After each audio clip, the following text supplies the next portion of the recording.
ஒரு குழந்தைய ஒரு கூட்டா சேர்ந்து அதை கொல்லணும் அப்படின்றதுக்காக கிணத்துல தூக்கி போடுறாங்க. கிணத்துல விழுந்த குழந்தை உயிர் பிழைக்குமா?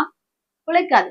ஆனா அல்லாஹ் நாடினால் அந்த குழந்தையை காப்பாத்துவான். இதைதான் யூசுப் அலைஹிஸ்ஸலாம் வாழ்க்கையில இருந்து நமக்கு அல்லாஹ் சொல்றான்.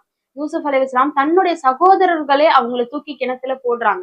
அப்ப கூட அவங்கள காப்பாத்தி அல்லாஹ் அவங்கள பிற்காலத்துல உயர்ந்த நிலையில வச்சிருந்தான்.